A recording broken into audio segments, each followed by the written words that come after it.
सत श्री अकाल जी। मैं अमरजीत धमान, तुसीं देख रहे हो ਇਹ ਧਮਾਨ ਚੈਨਲ।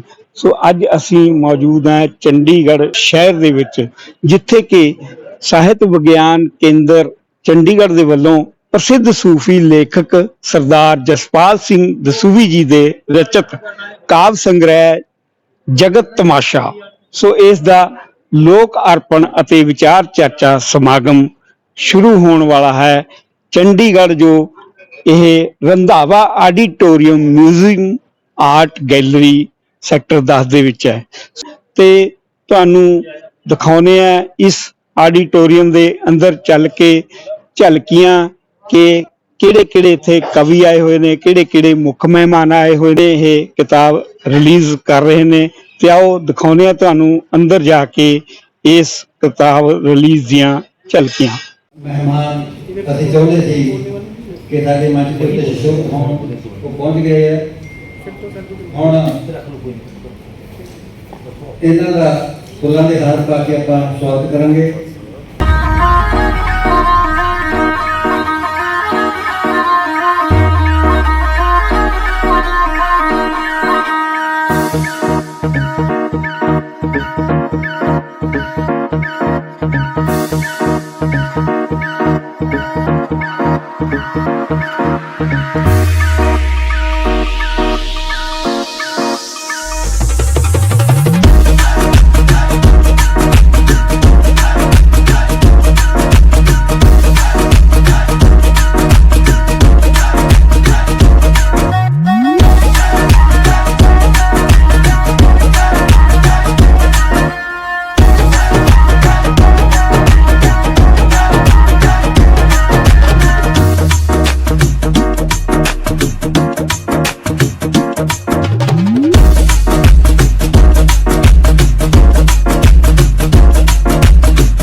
जिन्नी वाटी तुर गए ओ डाचियां वाले, जिन्नी वाटी तुर गए ओ डाचियां वाले, हरदम गिद्धे टोल दे ओ दिल दिया रामा, हरदम गिद्धे टोल दे ओ दिल दिया रामा। साथियों, अपना आप लटाउणा पैंदा है, दिल निचोड़ के पन्नियां ते हुण इन्हां वास्ते आ, दिल निचोड़ के पन्नियां ते जज्बातां नूं दर्शाउणा पैंदा है। सौखियां नहीं बनदी कोई रचना सजणों, सौखियां नहीं बनदी कोई रचना सजणों, रातां जाग जाग के कलम नूं चलाउणा पैंदा है, रातां जाग जाग के कलम नूं चलाउणा पैंदा है। कोई जो खिमा करनी जी, तुहाडा बहुत बहुत शुक्रिया धन्यवाद।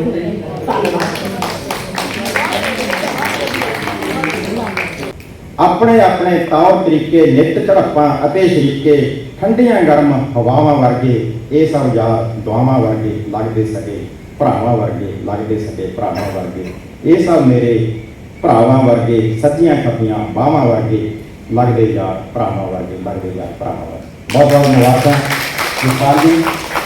साडी किताब जगत तमाशा ਔਰ ਵਧੀਆ ਤਰੀਕੇ ਨਾਲ ਵਰਣਨ ਕੀਤਾ ਹੈ। ਇਹਨਾਂ ਦੇ ਰਿਸ਼ਤਿਆਂ ਦੀ ਪਰਿਭਾਸ਼ਾ ਨੂੰ ਪਰਿਭਾਸ਼ਿਤ ਕੀਤਾ ਹੈ। ਉਹ ਪਤਨੀ ਦਾ ਵੀ ਹੈ, ਉਹ ਪਤੀ ਦਾ ਵੀ ਹੈ, ਉਹ ਪ੍ਰੇਮਿਕਾ ਦਾ ਵੀ ਹੈ, ਔਰ ਬਾਕੀ ਦਾ ਦੋਸਤਾਨਾ ਸੰਬੰਧ ਸਭ ਕੁਝ ਇਹ 'ਚ ਸ਼ਾਮਲ ਹੈਗਾ। ਤੇ ਸਾਡੀਆਂ ਉਹ ਸਮੱਸਿਆਵਾਂ ਜਿਹੜੀਆਂ ਵਿਕਰਾਲ ਸਮੱਸਿਆਵਾਂ ਜਿਹੜੀਆਂ ਹੁਣ ਤੱਕ ਅਸੀਂ ਜੂਝ ਰਹੇ ਉਹਨਾਂ ਚੀਜ਼ਾਂ ਦੇ ਨਾਲ ਸਾਨੂੰ ਕਿਤੇ ਨਾ ਕਿਤੇ ਨਸੀਹਤ ਦੇ ਰਸਤੇ ਨਹੀਂ ਮਿਲ ਰਹੇ, ਜੋ ਆਰਥਿਕ ਸਮੱਸਿਆਵਾਂ ਨੇ, ਸਮਾਜਿਕ ਸਮੱਸਿਆਵਾਂ ਨੇ, ਰਾਜਨੀਤਿਕ ਨੇ, ਸੱਭਿਆਚਾਰਕ ਨੇ, ਮਾਂ ਬੋਲੀ ਦੀ ਆ, ਕਾਫੀ ਕੁਝ ਜਿਹੜਾ ਹੈ ਉਹ ਸਾਰਾ ਇਸ ਕਿਤਾਬ ਦੇ ਵਿੱਚ ਸਾਨੂੰ ਦੇਖਣ ਨੂੰ ਤੇ ਪੜ੍ਹਨ ਨੂੰ ਮਿਲਦਾ ਹੈ। ਵਧੀਆ ਤਰੀਕੇ ਨਾਲ ਮੈਨੂੰ ਕਿ ਮਾਲਾ ਦੇ ਮਣਕਿਆਂ ਵਾਂਗੂ ਮੋਤੀਆਂ ਵਾਂਗੂ ਨੂੰ ਪਰੋਣ ਦੀ ਕੋਸ਼ਿਸ਼ ਕੀਤੀ ਹੈ।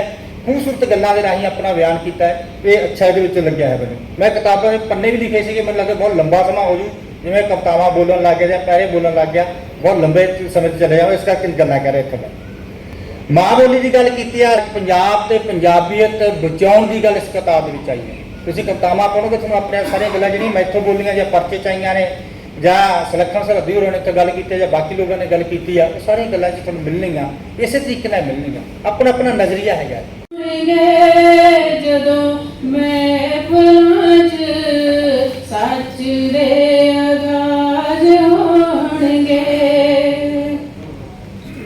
ਉਦੋਂ ਰੱਬ ਨੇ ਵੀ ਸਾਰੇ ਪਰ ਤੱਕ ਦਿਸਣਾ ਜੇ, ਉਦੋਂ ਰੱਬ ਨੇ ਵੀ ਸਾਰੇ ਪਰ ਤੱਕ ਦਿਸਣਾ ਜੇ, ਇੱਕੋ ਥਾਂ ਦੀ ਨਮਾਜ਼ ਹੋਣਗੇ, ਜਦੋਂ ਮਹਿਫਲਾਂ 'ਚ ਸੱਚ ਦੇ ਆਗਾਜ਼ ਹੋਣਗੇ। ਤੇ ਇਸੇ ਵਿੱਚ ਅੱਗੇ ਮੈਂ ਲਿਖਿਆ ਕਿ ਦੇਸ਼ ਦੇ ਆਗੂ ਬਣੇ ਲੁਟੇਰੇ, ਦੇਸ਼ ਦੇ ਆਗੂ ਬਣੇ ਲੁਟੇਰੇ, ਰੱਬ ਬਕਾਊ ਸਾਧਾ ਡੇਰੇ। ਦੇਸ਼ ਦੇ ਆਗੂ ਬਣੇ ਲੁਟੇਰੇ, ਰੱਬ ਬਕਾਊ ਸਾਧਾ ਡੇਰੇ, ਨਾ ਬਸ ਤੇਰੇ ਤੇ ਨਾ ਬਸ ਮੇਰੇ, ਕੋਈ ਲੋਕ ਮੇਰੇ ਵਿਚਾਰ ਯਾਦ ਹੋ ਕੀ ਕਰੇ। ਤੇ ਇਹਦੇ ਵਿੱਚ ਲਾਸਟ ਮੈਂ ਜਾਨੀ ਮੈਂ ਕਲੋਜ਼ ਕਰਨਾ, ਬਹੁਤ ਲੰਮੀ ਇੱਕ ਹਫ਼ਤਾ ਸੀ ਤੇ ਇੱਥੇ ਹੇਰਾ ਫੇਰੀ, ਚੋਰ ਬਜ਼ਾਰੀ, ਚਾਰੇ ਵਰਦੀ ਬਣੇ ਵਪਾਰੀ, ਬੈਂਕਾਂ ਨੂੰ ਲੁੱਟ ਮਾਰ ਉਡਾਰੀ, ਗਏ ਸਮੁੰਦਰੋਂ ਪਾਰ, ਯਾਰ ਹੁਣ ਕੀ ਕਰੀਏ। ਚੱਲ ਲਿਆ ਬਸ ਬਹੁਤ ਉਜਾੜਾ, ਬਣੀ ਸਿਆਸਤ ਬਾਲਾ ਖਾੜਾ, ਆਓ ਪੜੀਏ ਉਲਟ ਪਹਾੜਾ, ਫਿਰ ਪੁੱਛੂ ਸਰਕਾਰ ਯਾਰ ਹੁਣ ਕੀ ਕਰੀਏ। ਇਹ ਉਲਟ ਪਹਾੜਾ ਪੜਿਆ ਗਿਆ, ਪੰਜਾਬ ਦਾ ਪੜਿਆ ਗਿਆ, ਬਾਕੀ ਪਤਾ ਨਹੀਂ ਕਿੱਥੇ ਪੜਿਆ ਜਾਊਗਾ। यानी ये उल्ट पहाड़े की सोच सी ये पड़ी गई। सो अगला 10 साल का क्लोजी सी कि पहला घर तो चोर भजाने, भांडे थाओ थाई टिकाने, पहला घर तो चोर भजाने, भांडे थाओ थाई टिकाने, अपने राखे आप बटाने, पुछ दसू भी यार यार हम की करिए, बने चोर ने चौकीदार यार हम की करिए। सो ये सारे राजनीतिक पार्टियां जो भी करांगी हमारी या समाज की हालत है वो बयान किया। सो मैं फिर लास्ट एक बार फिर मैं 3 बार कह चुके हैं पर मैं तो फिर भी कभी दिमाग में आ जाता।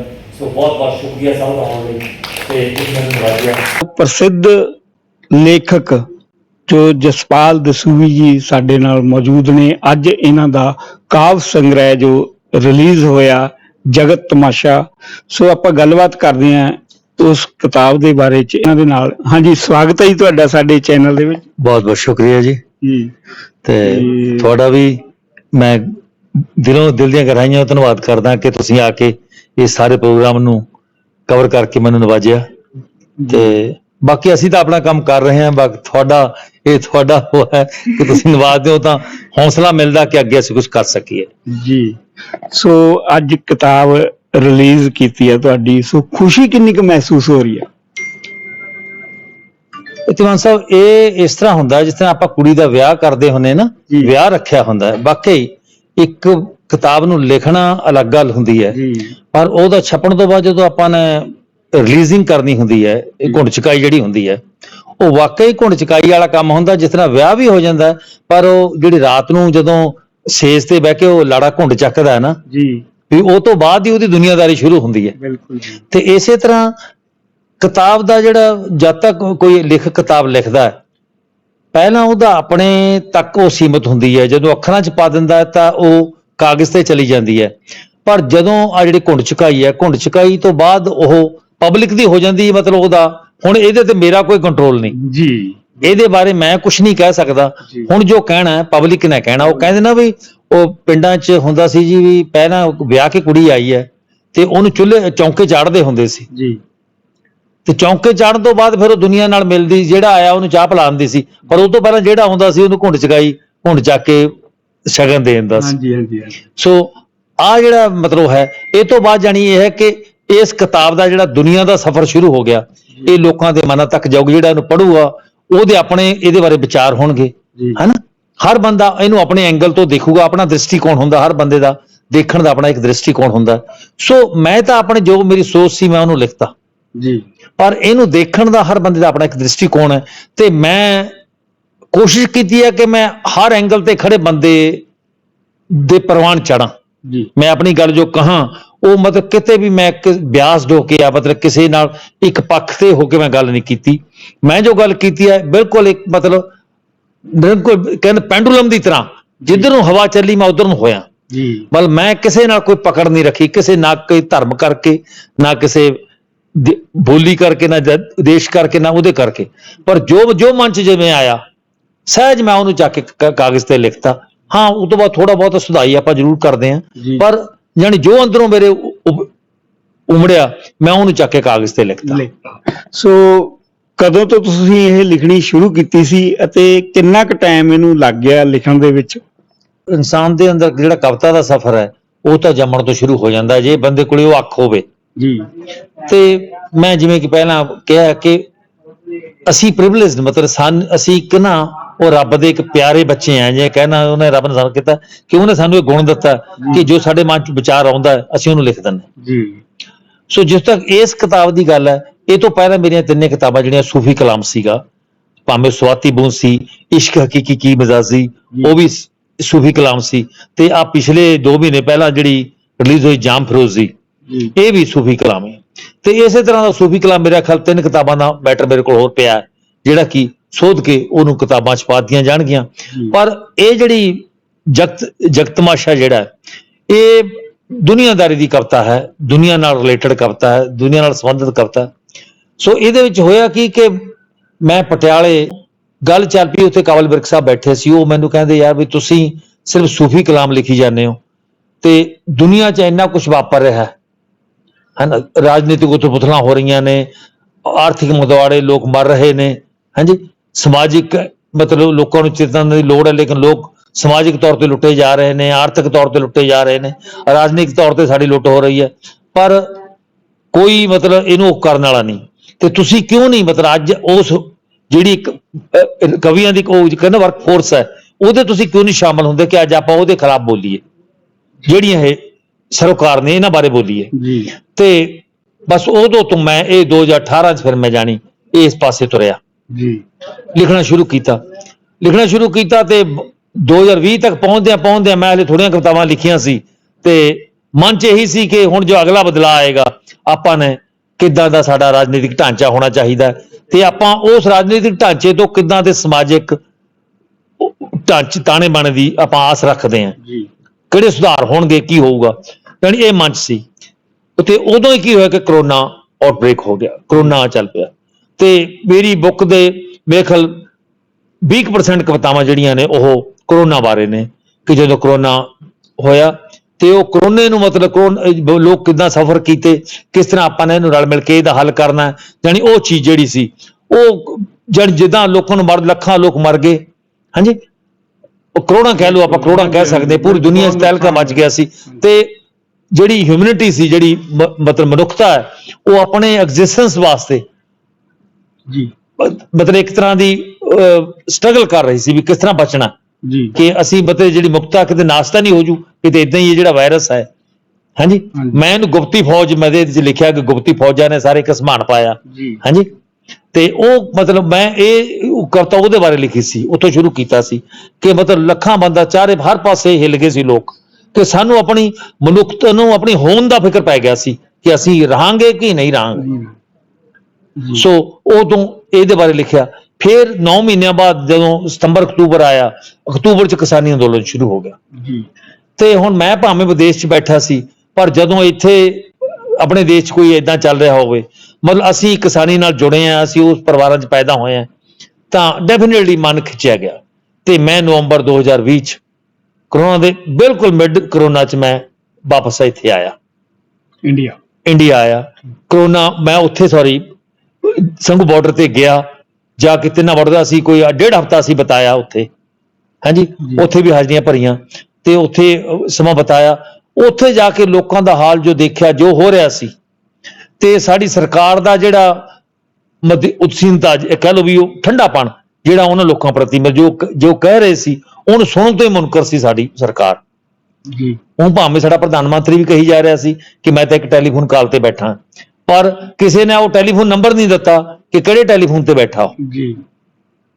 ਸੋ ਇਹ ਸੀ ਤੇ ਲੋਕਾਂ ਦਾ ਜਾਣੀ ਉਹ ਹਾਲ ਦੇਖੋ ਕਿ ਅਸੀਂ ਦੇਖੋ ਜਦੋਂ ਜਿਹੜੇ ਮਾਹੌਲ 'ਚ ਬੰਦਾ ਪਲਿਆ ਹੁੰਦਾ, ਜੰਮਿਆ ਹੁੰਦਾ, ਅਸੀਂ ਜ਼ਿਮੀਂਦਾਰ ਪਰਿਵਾਰਾਂ 'ਚ ਜੰਮੇ ਆ, ਅਸੀਂ ਕਿਸਾਨੀ ਪਰਿਵਾਰਾਂ 'ਚ ਜੰਮੇ ਆ, ਸਾਨੂੰ ਪਤਾ ਉਹਦੀਆਂ ਮਤਲਬ ਮਜਬੂਰੀਆਂ, ਉਹਦੇ ਦੁਖਾਂਤ ਕੀ ਨੇ, ਅਸੀਂ ਜਾਣਦੇ ਸੀ। ਤੇ ਉਹ ਫਿਰ ਜਦੋਂ ਲੋਕ ਇਕੱਠੇ ਹੋਏ ਤਾਂ ਇਹ ਆਪਣਾ ਧਰਮ ਬਣਦਾ ਸੀ ਕਿ ਮੈਂ ਉੱਥੇ ਜਾਵਾਂ ਤੇ ਗੱਲ ਕਰਾਂ। ਹਾਂਜੀ, ਤਾਂ ਉੱਥੇ ਮੈਂ ਜਿਹੜੀ ਮੇਰੇ ਮਨ 'ਚੋਂ ਕੈਨੇਡਾ ਬੈਠੇ ਧਰਤ ਮੇਰੇ ਪੰਜਾਬ ਦੀ ਰੋਵੇ ਕਿਸੇ ਨੂੰ ਦਰਦ ਸੁਣਾਵਾਂ, ਤੇ ਉਦੋਂ ਉਹ ਕਵਿਤਾ ਮੈਂ ਉੱਥੇ ਲਿਖੀ। ਉਹ ਤੋਂ ਬਾਅਦ ਜਾਣੀ ਇਹ ਸੀ ਕਿ ਰੁੱਕਾ ਘੱਲਿਆ ਹਰਜਾਈ ਜਾਜੀ ਚਾਹੇ ਆ ਜਾ, ਪਰ ਰੁੱਕੇ ਵਿੱਚ ਲਿਖਣਾ ਭੁੱਲਿਆ ਆਪਣਾ ਉਹ ਸਰਨਾਮਾ। ਇਹ ਸਾਰਾ ਉਹਦੇ ਬਾਰੇ ਹੀ ਲਿਖਿਆ ਸੀ। ਤੇ ਇੱਥੇ ਆ ਕੇ ਜਦੋਂ ਬਜ਼ੁਰਗਾਂ ਦਾ ਮਤਲਬ ਇੱਕ 80 85 ਸਾਲ ਦੇ ਬਜ਼ੁਰਗ ਜਿਹੜੇ ਉੱਥੇ ਧਰਨੇ ਤੇ ਬੈਠੇ ਸੀ, ਉਹਨਾਂ ਦਾ ਜਦ ਹੌਸਲਾ ਦੇਖਿਆ ਤਾਂ ਉਹਦੇ ਬਾਰੇ ਮੈਂ ਇੱਕ ਕਵਿਤਾ ਲਿਖੀ ਸੀ ਕਿ ਆਪਣੇ ਪੋਤੇ ਨੂੰ ਦਾਦਾ ਸੰਬੋਧਨ ਕਰਦਾ ਕਿ ਤੂੰ ਪਿੰਡ ਨੂੰ ਚੱਲ ਤੇ ਅਸੀਂ ਤੇਰਾ ਹੱਕ ਦਵਾ ਕੇ ਆਵਾਂਗੇ। ਤੇ ਉਹ ਕਵਿਤਾ ਲਿਖੀ। ਤੇ ਇਸੇ ਤਰ੍ਹਾਂ ਮਤਲਬ ਕਿਸਾਨੀ ਬਹੁਤ ਸਾਰੀਆਂ ਕਵਿਤਾਵਾਂ ਕਿਸਾਨੀ ਅੰਦੋਲਨ ਵਾਸਤੇ, ਦੇਸ਼ ਦੀ ਆਰਥਿਕ ਮੰਦੀ ਵਾਸਤੇ, ਸਾਡਾ ਰਾਜਨੀਤਿਕ ਤੌਰ ਤੇ ਜਿਹੜੇ ਸਾਡੇ ਨਾਲ ਖੇਡੀ ਜਾ ਰਹੀ ਹੈ ਕਿ ਪੰਜਾਬੀ ਨੂੰ ਪੰਜਾਬ ਚੋਂ ਖਤਮ ਕੀਤਾ ਜਾ ਰਿਹਾ। ਜਿੱਦਾਂ ਮੈਂ ਪਹਿਲਾਂ ਵੀ ਇਹ ਚੀਜ਼ ਕਹਿ ਚੁੱਕਿਆ ਕਿ ਕੈਨੇਡਾ ਵਿੱਚ ਜਾ ਕੇ ਅਸੀਂ ਜਿਹੜੀ ਉੱਥੇ ਦੀ ਤੀਜੀ ਬੋਲੀ ਆ ਉਹ ਪੰਜਾਬੀ ਆ। ਕੈਨੇਡਾ ਦੀ ਤੀਜੀ ਬੋਲੀ ਪੰਜਾਬੀ ਹੈ,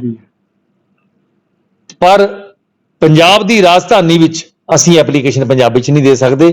ਕੈਨੇਡਾ 'ਚ ਅਸੀਂ ਕੋਈ ਐਪਲੀਕੇਸ਼ਨ ਪੰਜਾਬੀ 'ਚ ਦੇ ਸਕਦੇ ਹਾਂ। ਉਹਨਾਂ ਨੇ ਹਰ ਡਿਪਾਰਟਮੈਂਟ 'ਚ ਟਰਾਂਸਲੇਟਰ ਰੱਖੇ ਨੇ, ਬੰਦਾ ਜਿਹੜਾ ਤੁਸੀਂ ਐਪਲੀਕੇਸ਼ਨ ਪੰਜਾਬੀ 'ਚ ਦਿੱਤੀ ਹੈ ਤੇ ਉਹ ਲੋਕ ਉਹਨੂੰ ਅੰਗਰੇਜ਼ੀ ਟਰਾਂਸਲੇਟ ਕਰਕੇ ਅੱਗੇ ਅਫਸਰਾਂ ਤੱਕ ਪਹੁੰਚਾਉਂਦੇ ਨੇ ਜਿਹੜੇ ਪੰਜਾਬੀ ਨਹੀਂ ਪੜ੍ਹ ਸਕਦੇ। ਕੋਰਟ 'ਚ ਜੇ ਤੁਸੀਂ ਪੰਜਾਬੀ ਹੋ ਤਾਂ ਪੰਜਾਬ ਤੋਂ ਜੇ ਇੱਕ ਪੰਜਾਬੀ ਬੋਲਣ ਵਾਲਾ ਬੰਦਾ ਤੁਹਾਡੇ ਨਾਲ ਖੜਾ ਕੀਤਾ ਜਾਂਦਾ, ਤੁਸੀਂ ਸਟੇਟਮੈਂਟ ਦਿੰਦੇ ਹੋ ਤਾਂ ਉਹ ਮਤਲਬ ਉੱਥੇ ਇਹਨੂੰ ਤੀਜੀ ਬੋਲੀ ਦਾ ਹੱਕ ਪ੍ਰਾਪਤ ਹੈ। ਪਰ ਸਾਡੇ ਜਦੋਂ ਕੋਰਟ ਨੂੰ ਸਰਕਾਰ ਲਿਖਦੀ ਹੈ ਕਿ ਤੁਸੀਂ ਪੰਜਾਬੀ 'ਚ ਕੰਮ ਕਰਨਾ ਸ਼ੁਰੂ ਕਰੋ ਤਾਂ ਕੋਰਟ ਕਹਿੰਦਾ ਕਿ ਸਾਡੇ ਕੋਲ ਵੈਕੂਲਰੀ ਨਹੀਂ ਹੈ ਕਿ ਸਾਡਾ ਕੋਰਟ ਕਹਿ ਰਿਹਾ, ਸਾਡੀਆਂ ਅਦਾਲਤਾਂ ਕਹਿ ਰਹੀਆਂ ਨੇ ਕਿ ਜਿਹੜੀ ਲਿਖਣ ਵਾਸਤੇ ਕੋਰਟ ਦੀਆਂ ਜਿਹੜੇ ਮਤਲਬ ਆਰਡਰ ਲਿਖਣ ਵਾਸਤੇ ਸਾਡੇ ਕੋਲੇ ਵੈਕੂਲਰੀ, ਸਾਡੇ ਕੋਲੇ ਸ਼ਬਦਾਵਲੀ ਉਹ ਨਹੀਂ ਹੈ ਕਿ ਅਸੀਂ ਕਿਹੜੀ ਸ਼ਬਦਾਵਲੀ ਚੋਂ ਲਿਖੀਏ। ਤੇ ਉਹ ਸਾਨੂੰ ਉਹ ਭਾਸ਼ਾ ਵਿਭਾਗ ਨੂੰ ਲਿਖ ਰਿਹਾ ਕਿ ਸਾਨੂੰ ਸਹਾਇਤਾ ਕਰੋ। ਤੇ ਅੱਗੇ ਭਾਸ਼ਾ ਵਿਭਾਗ ਸਾਡਾ ਕਹਿ ਰਿਹਾ, ਸਾਡੀ ਗਵਰਨਮੈਂਟ ਜਿਹੜਾ ਗਵਰਨਮੈਂਟ ਦੇ ਅਦਾਰਾ ਮੈਂ ਹੁਣੇ ਹੀ ਕਹਾਂਗਾ, ਉਹ ਕਹਿ ਰਿਹਾ ਕਿ ਜੀ ਸਾਡੇ ਕੋਲੇ ਮਤਲਬ ਇਹਦੇ ਬਾਰੇ ਕੋਈ ਬੰਦੋਬਸਤ ਨਹੀਂ ਹੈ ਕਿ ਅਸੀਂ ਤੁਹਾਨੂੰ ਸਿਖਾ ਸਕੀਏ। ਸੋ ਇਹ ਚੀਜ਼ਾਂ ਦੇਖ ਕੇ ਜਾਣੀ ਮਨ ਬਹੁਤ ਦੁਖੀ ਹੁੰਦਾ ਤੇ ਉਹ ਚੀਜ਼ਾਂ ਨੂੰ ਮੈਂ ਇਹਦੇ ਚ ਵਰਣਨ ਕਰਦਾ। ਸੋ ਬਹੁਤ ਹੀ ਵਧੀਆ ਤੁਸੀਂ ਜੋ ਗੱਲਾਂ ਦੱਸੀਆਂ, ਵਧੀਆ ਲਿਖਿਆ। ਤੇ ਇੱਕ ਤੁਸੀਂ ਗੱਲ ਕੀਤੀ ਸੀ ਆਪਣੇ ਬਚਪਨ ਦੀ, ਹਾਂਜੀ, ਜਟਾਵਾਂ ਦੀ, ਉਹ ਕੀ ਹੈ ਜੀ, ਕਿਵੇਂ? ਵੀਰ ਜੀ ਇਹ ਮੈਂ ਹੁਣ ਕੀ ਇਹ ਮੇਰੇ ਵੱਸ ਨਹੀਂ ਸੀ ਜੀ। ਜਦੋਂ ਮੈਂ ਪੈਦਾ ਹੋਇਆ ਤਾਂ ਕੁਦਰਤੀ ਮਤਲਬ ਕੁਦਰਤਨ ਸੀ ਕਿ ਜਦੋਂ ਮੈਂ ਪੈਦਾ ਹੋਇਆ ਤਾਂ ਮੈਂ ਉਲਟਾ ਪੈਦਾ ਹੋਇਆ ਸੀ। ਮੀਨਸ ਬੱਚੇ ਸਿਰ ਪਹਿਲਾਂ ਬਾਹਰ ਆਉਂਦਾ ਤੇ ਉੱਪਰੋਂ ਬਾਅਦ ਚ ਆਉਂਦੇ ਨੇ, ਪਰ ਮੇਰੀਆਂ ਲੱਤਾਂ ਪਹਿਲਾਂ ਥੱਲੇ ਆਇਆ ਤੇ ਚੌਂਕੜਾ ਮੇਰਾ ਪੇਟ ਚੋਂ ਹੀ ਵੱਜਿਆ ਸੀ ਉਸੇ ਤਰ੍ਹਾਂ ਹੀ। ਤੇ ਸਿਰ 'ਚ ਮੇਰੇ ਜਟਾਵਾਂ ਸੀ ਛੋਟੇ ਛੋਟੇ, ਉਹ ਪੀਲੇ ਵਾਲ ਮੇਰੇ ਅੱਜ ਵੀ ਮੇਰੇ ਸਿਰ 'ਚ ਕਦੇ ਵਾਲ ਨਹੀਂ ਆਏ। ਉਹ ਵਾਲੀ ਉਹ ਪਤਲੀ ਪਤਲੀ ਵਾਲੀ ਜਿਹੜੀ ਆਉਂਦੀ ਹੈ ਬਸ ਉਹੀ ਹੈ, ਮੇਰੇ ਸਿਰ 'ਚ ਕਦੇ ਵਾਲ ਨਹੀਂ ਆਏ, ਉਹ ਵਾਲੀ ਹੋ ਰਹੀ। ਤੇ ਕੰਨ 'ਚ ਮੇਰੇ 'ਚ ਇੱਕ 'ਚ 3 ਛੇਦ ਦੇ ਨਿਸ਼ਾਨ ਸੀ, ਇੱਕ 'ਚ 4 ਦੇ ਸੀ, ਇਹ ਬਾਈ ਬਰਥ ਸੀ ਜੀ। ਤੇ ਮੈਂ ਤੁਰਨ ਲੱਗਿਆ ਮਤਲਬ ਪੌਣੇ 3 ਸਾਲ ਦਾ ਹੋ ਕੇ ਮੈਂ ਤੁਰਨ ਲੱਗਿਆ ਸੀ। 3 ਸਾਲ ਤੱਕ ਮੈਂ ਬੈਠਾ ਹੀ ਬੈਠਾ ਰੜਦਾ ਸੀ, ਮਤਲਬ ਏਦਾਂ ਚੌਕੜਾ ਵੱਜਿਆ ਹੀ, ਹਾਂਜੀ, ਹੱਥਾਂ ਦੀ ਸਪੋਰਟ ਨਾਲ ਮੈਂ ਰੁੜਦਾ ਹੁੰਦਾ ਸੀ ਜੀ। ਤੇ ਬਸ ਇਹ ਮੇਰਾ ਜਨਮ ਹੈ। ਬਸ ਮੇਰੇ ਪਿੰਡ ਦੀਆਂ ਬੁੜੀਆਂ ਜਿਹੜੀਆਂ ਅੱਜ ਵੀ ਜਿਹੜੀਆਂ ਇੱਕ ਦੁੱਕਾ ਜਿਉਂਦਾ ਨੇ, ਮੈਨੂੰ ਦੇਖ ਕੇ ਸਿਰ ਢੱਕ ਲੈਂਦੀਆਂ ਨੇ, ਮੈਨੂੰ ਉਹ ਸਾਧੂ ਬਾਬਾ ਹੀ ਕਹਿੰਦੇ ਨੇ, ਸਾਧੂ ਹੀ ਕਹਿੰਦੀਆਂ ਨੇ ਜੀ। ਤੇ ਸਾਡੇ ਪਿੰਡ ਇੱਕ ਗੁਰਮੁਖ ਸਿੰਘ ਹੁੰਦੇ ਸੀ ਬਾਬਾ ਜੀ, ਮਤਲਬ ਉਹ ਕਹਿਣਾ ਵੀ ਇਹ ਤਾਂ ਗੁਰਮੁਖ ਸਿੰਘ ਹੈ, ਮਤਲਬ ਇਹ ਮਤਲਬ ਆਮ ਲੋਕਾਂ ਨੇ ਆਪਣੇ ਆਪਣੇ ਜਿੱਦਾਂ ਕਿਦਾ ਉਹ ਸੀਗਾ ਜੀ। ਹਾਂਜੀ। ਸੋ ਇਹ ਵੀ ਇੱਕ ਕੁਦਰਤ ਦਾ ਭਾਣਾ ਹੈ। ਸੋ ਪਰਮਾਤਮਾ ਵੱਲੋਂ ਹੀ ਤੁਹਾਨੂੰ ਇਹ ਕੋਈ ਬਖਸ਼ਿਸ਼ ਹੋਈ ਹੈ, ਜੋ ਬਚਪਨ ਵੀ ਤੁਹਾਡਾ ਇਸ ਤਰ੍ਹਾਂ ਬੀਤਿਆ, ਜੋ ਪੈਦਾ ਹੋਣ ਵੇਲੇ ਵੀ, ਤੇ ਉਸ ਤੋਂ ਬਾਅਦ ਤੁਹਾਡੇ ਵਿੱਚ ਇਹ ਜਿਹੜਾ ਟੈਲੈਂਟ ਹੈ ਕਾਫੀ ਅੱਛਾ, ਜੋ ਤੁਸੀਂ ਕਿਤਾਬ ਲਿਖਦੇ ਹੋ। ਤੇ ਅੱਜ ਕੱਲ ਫਿਰ ਮਤਲਬ ਜਿਹੜੀ ਉਹ ਹੈ ਰਿਹਾਇਸ਼ ਹੈ ਤੁਹਾਡੀ, ਉਹ ਬਾਹਰ ਹੀ ਹੈ ਜਾਂ ਇੱਥੇ? ਹਾਂਜੀ। ਮੈਂ ਮੇਰਾ ਪਿੰਡ ਦੇਸੂ ਮੱਝ ਰਹੀ ਹੈ, ਖਰੜ ਦੇ ਨਾਲ ਦੇਸੂ ਮੇਰਾ ਪਿੰਡ ਹੈ, ਇੱਥੇ ਮੈਂ ਪੈਦਾ ਹੋਇਆ।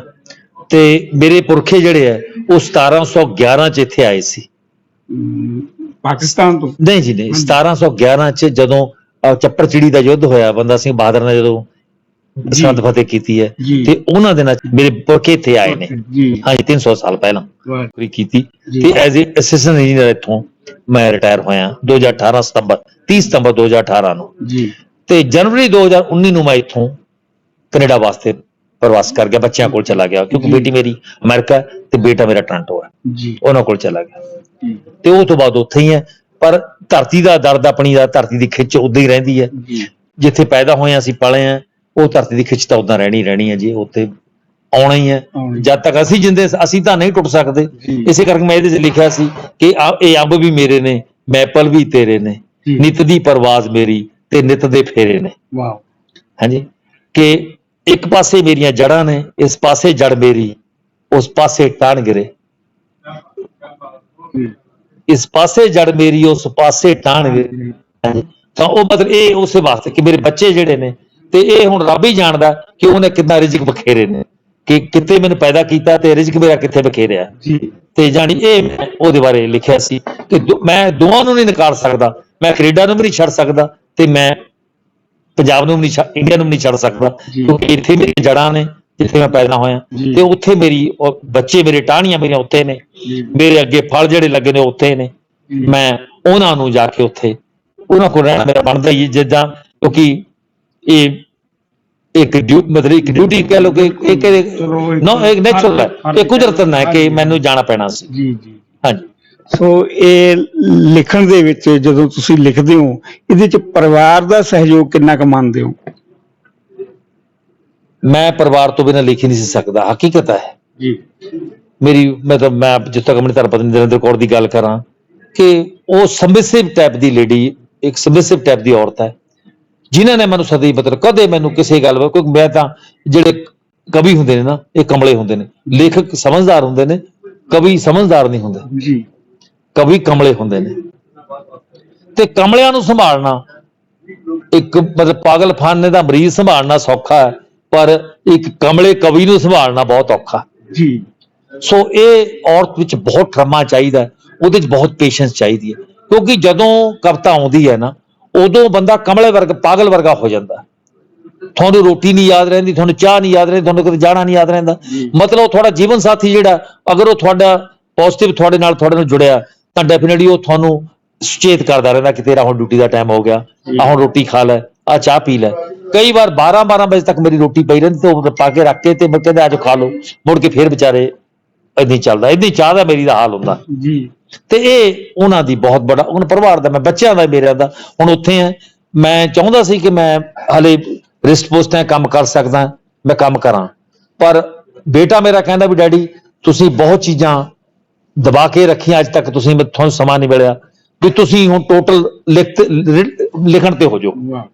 ਉਹਨਾਂ ਨੇ ਮੈਨੂੰ, ਮੇਰੀ ਇੱਛਾ ਸੀ ਕਿ ਮੈਂ ਆਦੀਵਾਸੀਆਂ ਬਾਰੇ ਲਿਖਾਂ, ਤੇ ਅਸੀਂ ਉੱਥੇ ਕੈਨੇਡਾ ਦੇ ਜਿਹੜੇ ਆਦੀਵਾਸੀ ਨੇ ਉਹਨਾਂ ਬਾਰੇ ਲਿਖ ਰਹੇ ਸੀ, ਨੇਟਿਵਸ ਬਾਰੇ ਲਿਖ ਰਹੇ ਸੀ, ਤੇ ਅਸੀਂ ਟਰਾਂਸ ਕੈਨੇਡਾ ਪੂਰਾ, ਉਹਨਾਂ ਮੈਨੂੰ 19 ਦਿਨ ਦਾ ਟੂਰ ਤੇ ਲੈ ਕੇ ਗਿਆ ਬਾਈ ਰੋਡ। ਅਸੀਂ ਉਹ ਜਿਹੜੇ ਆਦੀਵਾਸੀਆਂ ਦੇ ਘਰਾਂ 'ਚ ਗਏ, ਉੱਥੇ ਪਿੰਡਾਂ 'ਚ ਗਏ, ਉਹਨਾਂ ਨਾਲ ਗੱਲਾਂ ਕੀਤੀਆਂ। But trans Canada 5 state cross ਕੀਤੇ ਅਸੀਂ, ਟੋਰਾਂਟੋ ਤੋਂ ਚੱਲ ਕੇ ਜੈਸਪਰ ਤੱਕ, ਅਸੀਂ BC ਤੱਕ ਬਾਈ ਰੋਡ ਗਏ, ਬੱਚੇ ਮੇਰੇ ਨਾਲ ਸੀਗੇ। ਤੇ ਇਸੇ ਤਰ੍ਹਾਂ ਟਿਕਟ ਲੈ ਕੇ ਮੈਨੂੰ ਉਹਨਾਂ ਨੇ ਨਿਊਜ਼ੀਲੈਂਡ ਭੇਜਿਆ, ਕਿਉਂਕਿ ਉਹ ਮੌਰੀਜ਼ ਵੀ, ਉਹ ਜਿਸ ਤਰ੍ਹਾਂ ਇਹ ਜਿਹੜੇ ਜਦੋਂ ਇਹ ਜਿਹੜੇ ਅੰਗਰੇਜ਼ ਆਏ, ਇਹਨਾਂ ਨੇ ਮਤਲਬ ਹਰ ਜਗ੍ਹਾ ਤੇ ਆਪਣਾ ਕੰਟਰੋਲ ਕਰਨ ਦੀ ਕੋਸ਼ਿਸ਼ ਕੀਤੀ ਹੈ, ਕਬਜ਼ਾ ਕਰਨ ਦੀ ਕੋਸ਼ਿਸ਼ ਕੀਤੀ। ਇਸੇ ਤਰ੍ਹਾਂ ਉਹ ਕੈਨੇਡਾ 'ਚ ਗਏ, ਉੱਥੇ ਵੀ ਕੀਤਾ, ਆਦੀਵਾਸੀਆਂ ਨਾਲ ਉਹੀ ਹੋਇਆ। ਇਸੇ ਤਰ੍ਹਾਂ ਨਿਊਜ਼ੀਲੈਂਡ 'ਚ ਉਹਨਾਂ ਨੇ ਕੀਤਾ, ਤੇ ਹਿੰਦੁਸਤਾਨ ਦਾ ਆਪਾਂ ਦੇਖਿਆ ਈਸਟ ਇੰਡੀਆ ਕੰਪਨੀ ਨੇ ਕੀ ਕੀਤਾ। ਸੋ ਸਾਰੇ ਬਿਹੇਵੀਅਰ ਆਲਮੋਸਟ ਅਸੀਂ ਸਮਝ ਸਕਦੇ ਹਾਂ, ਕਿਉਂਕਿ ਅਸੀਂ ਉਹਨਾਂ ਦੇ ਅੰਡਰ ਰਹੇ ਹਾਂ, ਆਪਾਂ ਸਮਝ ਸਕਦੇ ਹਾਂ। ਭਾਵੇਂ ਪੰਜਾਬ 100 ਹੀ ਸਾਲ ਰਿਹਾ, ਸਭ ਤੋਂ ਜੇ ਹਿੰਦੁਸਤਾਨ ਦੀ ਗੱਲ ਕਰੀਏ ਤਾਂ ਸਭ ਤੋਂ ਸ਼ਾਰਟ ਪੀਰੀਅਡ ਜਿਹੜਾ, ਸਭ ਤੋਂ ਘੱਟ ਸਮਾਂ ਜਿਹੜਾ ਪੰਜਾਬ ਅੰਗਰੇਜ਼ਾਂ ਦੇ ਖਿਲਾਫ ਰਿਹਾ।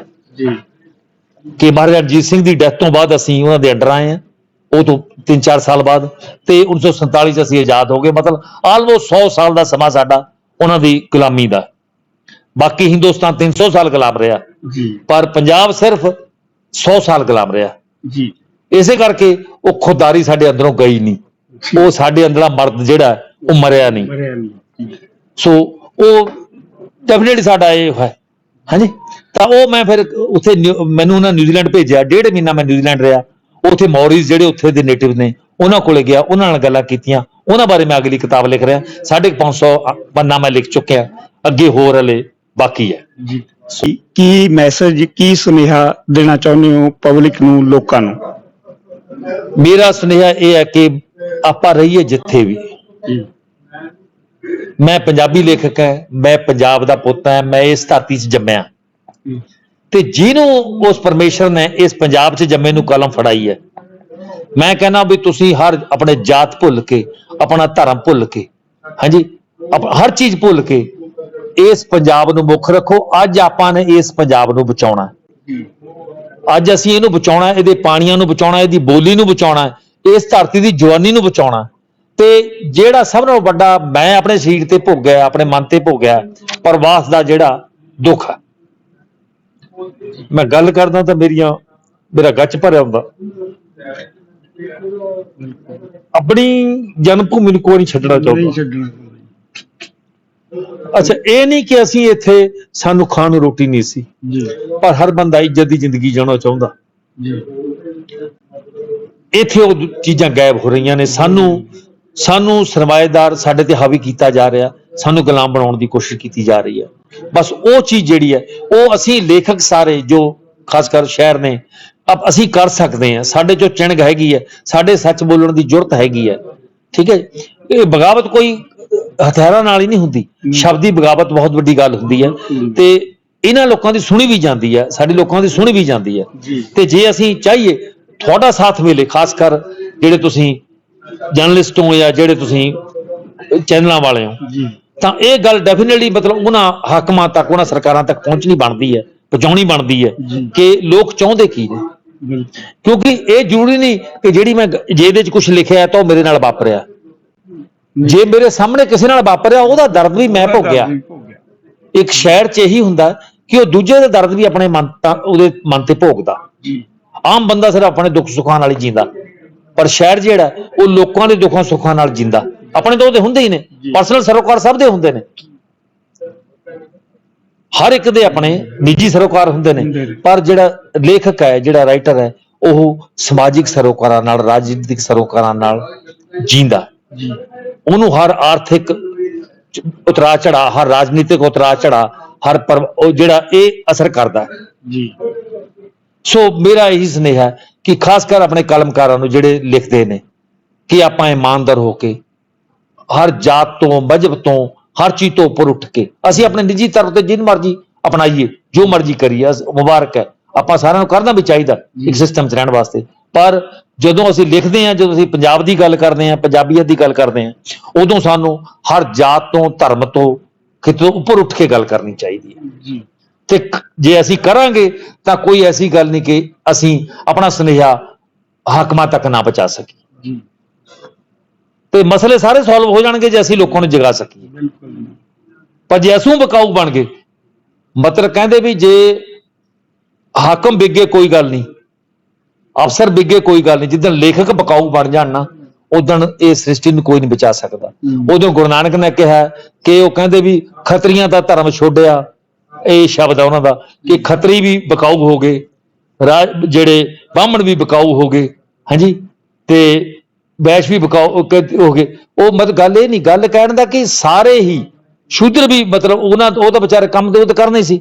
ਉਹ ਕਹਿੰਦੇ ਵੀ ਸਾਰੇ ਸ੍ਰਿਸ਼ਟੀ ਸਭ ਇੱਕ ਵਰਨ ਹੋਈ, ਤਾਂ ਫਿਰ ਧਰਮ ਦੀ ਗੱਲ ਕਿੱਥੋਂ ਰਹਿ ਗਈ? ਤੇ ਜਦੋਂ ਸਾਰੇ ਹੀ ਵਪਾਰੀ ਬਣ ਜਾਣ, ਜਦੋਂ ਮਾਂ-ਬਾਪ ਦੇ ਰਿਸ਼ਤੇ, ਇੱਕ ਪਿਓ ਪੁੱਤ ਦੇ ਰਿਸ਼ਤੇ 'ਚ ਵੀ ਵਪਾਰ ਆ ਜੇ, ਜਦੋਂ ਇੱਕ ਭਾਈ ਦੇ ਰਿਸ਼ਤੇ 'ਚ ਵੀ ਵਪਾਰ ਆ ਜੇ, ਇੱਕ ਹਾਕਮ ਤੇ ਇੱਕ ਰਾਇਆ ਦੇ ਰਿਸ਼ਤੇ 'ਚ ਵਪਾਰ ਆ ਜੇ, ਤੇ ਕਿੱਥੋਂ ਅਸੀਂ ਕਿੱਥੇ ਪਹੁੰਚ ਸਕਦੇ ਹਾਂ ਆਪਾਂ? ਸੋ ਵਪਾਰ ਜਿਹੜਾ ਹੈ, ਇਹਨਾਂ ਚੀਜ਼ਾਂ 'ਚ ਨਹੀਂ ਵੜਨਾ ਚਾਹੀਦਾ। ਵਪਾਰ ਜਿੱਥੇ ਜਿਹਨੇ ਵਪਾਰ ਕਰਨਾ ਉਹ ਤਾਂ ਕਰਨਾ ਹੀ ਹੈ, ਪਰ ਇਹਨਾਂ ਰਿਸ਼ਤਿਆਂ ਵਿੱਚ, ਰਾਜਨੀਤੀ ਵਿੱਚ ਜਿਹੜਾ ਵਪਾਰ ਦਾ ਆ ਜਾਣਾ, ਪਰਿਵਾਰਾਂ ਵਿੱਚ ਜਿਹੜਾ ਵਪਾਰ ਦਾ ਆ ਜਾਣਾ, ਅਸੀਂ ਇੱਕ ਦੂਜੇ ਨਾਲ ਵਪਾਰ ਕਰਨ ਲੱਗੇ, ਹਰ ਚੀਜ਼ ਦਾ ਅਸੀਂ ਸੌਦਾ ਕਰਨ ਲੱਗੇ। ਸਾਡੇ ਰਾਜਨੀਤਿਕ ਵੀ ਤੇ ਅਸੀਂ ਵੀ ਆਪਣੇ ਪਰਿਵਾਰਾਂ 'ਚ ਹਰ ਚੀਜ਼ ਦਾ ਸੌਦਾ ਲੱਗੇ ਕਰਨ। ਸਾਨੂੰ ਉਹ ਸੌਦੇਬਾਜ਼ੀ ਨੂੰ ਛੱਡਣਾ ਪਊਗਾ, ਤੇ ਇਹ ਸੁਨੇਹਾ ਅਸੀਂ ਕਲਮਕਾਰੀ ਦੇ ਸਕਦੇ ਹਾਂ, ਹੋਰ ਕੋਈ ਨਹੀਂ ਦੇ ਸਕਦਾ। ਸੋ ਬਸ ਇਹੀ ਮੇਰਾ ਸਮਪ ਸੁਨੇਹਾ ਹੈ। ਬਾਕੀ ਮੈਂ ਹੁਣ ਲਵਾਂ ਕੀ ਕਹਾਂ ਤੁਹਾਨੂੰ। ਸ਼ੁਕਰੀਆ ਤੁਹਾਡਾ, ਬਹੁਤ ਬਹੁਤ ਸ਼ੁਕਰੀਆ।